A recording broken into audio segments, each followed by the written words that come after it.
What is up, guys? In today's video, I'm going to be going over what I think is the best loadout if you want to play very aggressive in Fortnite Chapter 7 Season 1. As always, if you guys do enjoy this video, find it helpful, informative, or interesting, remember to give it a like, subscribe if you'd like to see more, and comment down below what your favorite set of weapons is to use currently in Chapter 7 Season 1.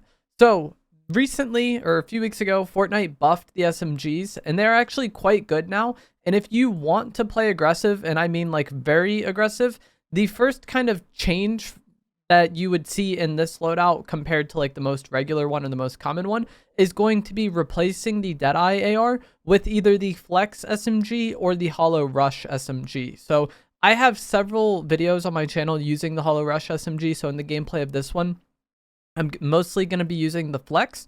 But with these SMGs, you get much better like killing power in close to kind of close-ish medium range. At medium range and like long range especially, the damage really starts to fall off. And the kind of key in using these weapons is going to be avoiding those fights where it's at a bad range for you. That's going to be like kind of the most important thing, is you need to be kind of always thinking about and evaluating, like, is this a fight that's worth taking for the SMG? But if you play that well, you have a weapon that will stomp the other ARs in close to medium range. You are going to melt them. You are going to kill very quick. But in long range, you're really going to struggle. If an enemy is wingsuiting away from you, it starts out good for you, but eventually gets to the point where it can be really hard to kill them. And that's why you need to play quick and you need to make decisions quickly with this loadout, because anybody using any sort of mobility can somewhat quickly get out of your kill range, and that can be, you know, a problem.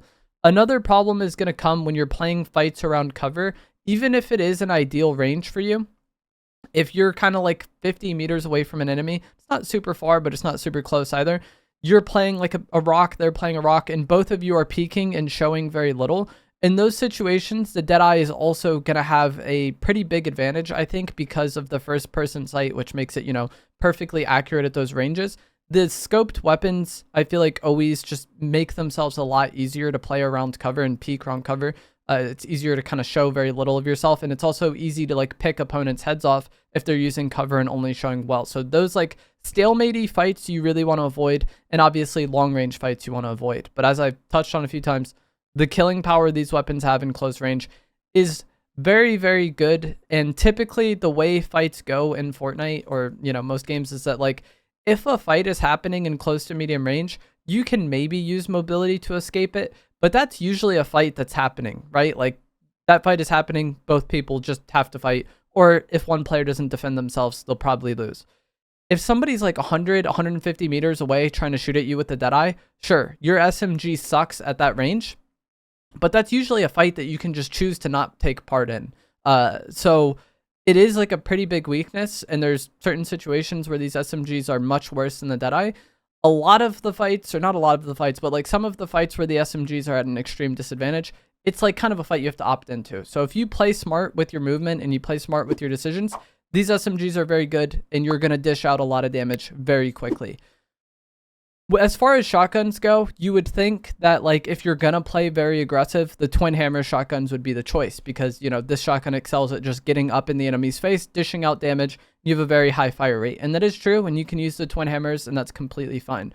But for me personally, if I'm going to be using the SMG, it's to one of the reasons is obviously for medium range, but a lot of the reason is because of the close range spraying power and how this combos with the pump. So if I'm going to be using a better spray weapon, I want to be using the pump. I am somebody who prefers the pump regardless. I just enjoy using pump shotgun so much more.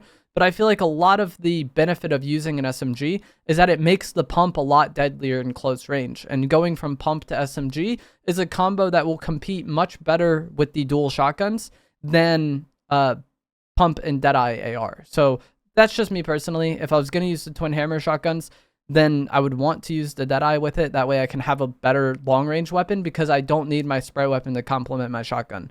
I don't know if that makes any sense, but yeah, the fact that the SMG complements the pump really well, I think one of the main reasons to use the SMG is because of how much it complements the pump. But if you want to use the twin hammer shotguns, that's completely fine.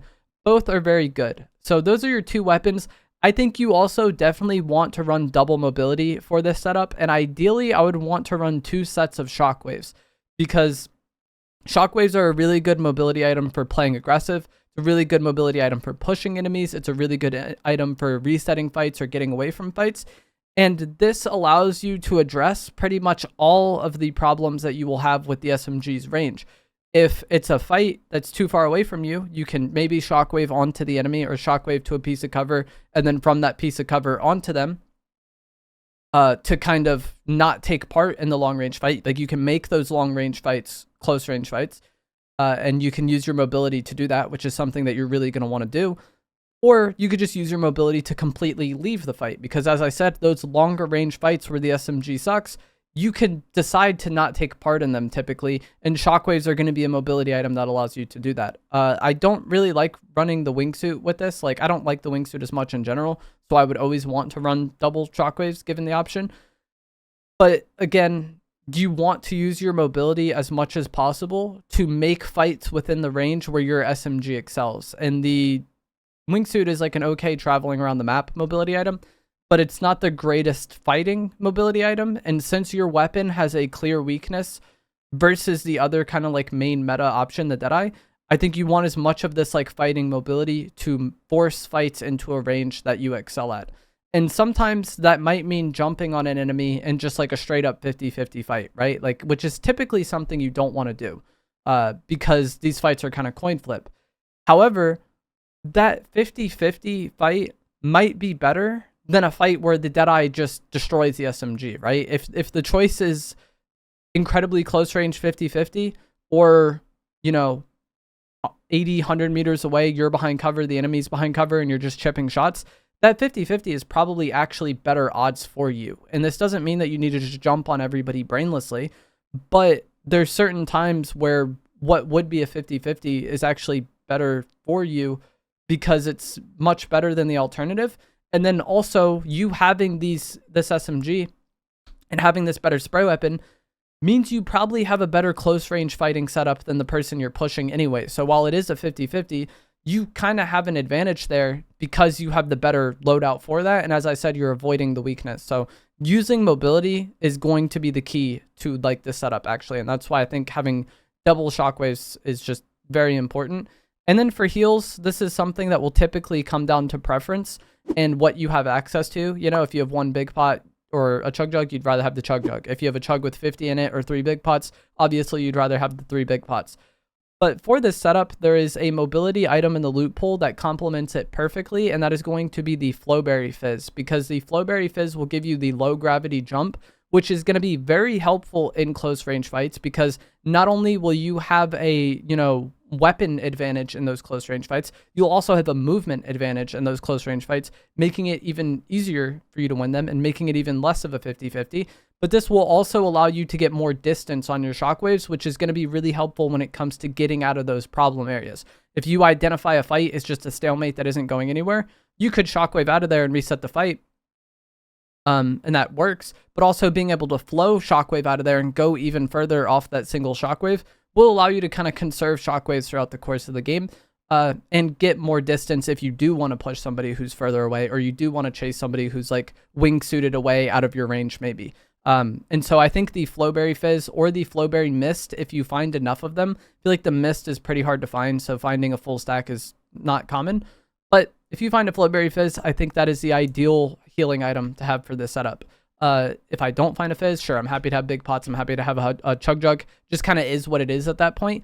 But given the option, I would want to have the Flowberry Fizz with the setup because it allows you to get an advantage in close range fights, avoid your bad situations more, or chase enemies more that are trying to evade you, which is something that's going to happen, I feel like, a lot more with this weapon, where I have people like wingsuiting away from me than I do the deadeye, just because the range of the SMGs fall off pretty hard. Another thing these SMGs are really good for is capitalizing on the aim down sight and air feature that Chapter 7 added, where you can just aim any weapon in while you're in the air and shoot at enemies. In medium range or situations where you're shockwaving onto an enemy and looking down on them, these SMGs can fry in that situation. So again, what might have been a 50-50 of you just jumping on somebody without early tags, you can get so much damage on them on your way there with the SMG that it's basically a one fight at that point. And I touched on this with the Flowberry Fizz. A lot of people are going to want to wingsuit away from you. and they can kind of quickly get out of the range of the SMG. But if you flow shockwave after them and shoot them while you're in the air with them, that's something that maybe would allow you to get kills that you wouldn't have otherwise get, or, you know, eliminate those enemies who maybe would have gotten away. But that is going to be it for this video. I think if all you wanted to do is win, for most players, the deadeye, shotgun, double mobility heal, maybe cover item instead of one of the mobility items, is going to be the ideal setup. But if you're a very aggressive player, or you want to play very aggressive, having one of the SMGs can help a lot, provided you play around its weakness as well and utilize its strength well. But let me know what you guys think down in the comments below. If you guys found this video to be helpful, informative, or interesting, remember to give it a like, subscribe if you'd like to see more, and I will see you guys in the next one. Thanks for watching.